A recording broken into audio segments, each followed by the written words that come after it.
আসসালামু আলাইকুম, আমি রুনা ব্লগস এন্ড কিচেন থেকে বলছি। আজকে আপনাদের জন্য খুবই একটা মজার মাছের রেসিপি দেখাবো। সেটা হলো রূপচাঁদা মাছ।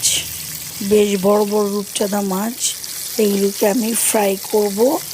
আর ফ্রাই করে আপনাদের দেখাবো। আমি খুব সুন্দর করে কেটে ভালো করে ধুয়ে লবণ দিয়ে, কারণ এটা কিন্তু লবণাক্ত মাছ, সমুদ্রের মাছ। এটা সবসময় মনে রাখবেন যে রূপচাঁদা মাছে একটু লবণটা কম দিতে হয়, কম দিলে তাহলে মজা হয়, লবণ কম দিবেন।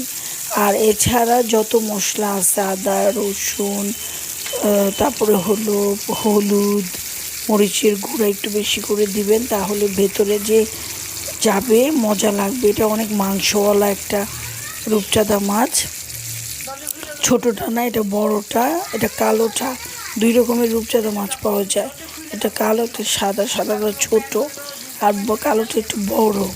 তো এটা খেতে বেশি মজা, এটা অনেক টেস্টি। এটা এমন ফ্রাই করে খেলেও মজা লাগে, আবার তান্দুরি করেও খেলে মজা লাগে, খুব টেস্টি। তো আমি এদিক দিয়ে তিনটা অলরেডি ভেজে ফেলেছি। ভেজে আপনাদের যে দেখাচ্ছি কি সুন্দর হয়েছে ভাজা। এভাবে ভেজে খাবেন, মশলা দিয়ে আগে মেখে রাখবেন অনেকক্ষণ। দরকার হলে যারা মরিচ খাবেন না তারা মরিচ দিবেন না, আর যারা খাবেন তারা অবশ্যই মরিচের গুঁড়াটা দিয়ে নেবেন।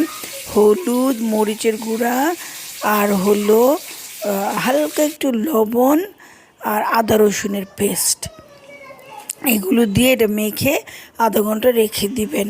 রেখে দিয়ে তারপরে মাছগুলো ফ্রাই করবেন, খুব সুন্দর করে একদম ভাজা ভাজা ফ্রাই করবেন। আর ভাতের সাথে খেতে তো দারুণ লাগে, অনেক টেস্টি, অনেক মজা। তো এইভাবে ভেজে খাবেন। তো আজকের মতো আল্লাহ হাফেজ, আর রুনা ব্লগস এন্ড কিচেনের সাথে থাকবেন।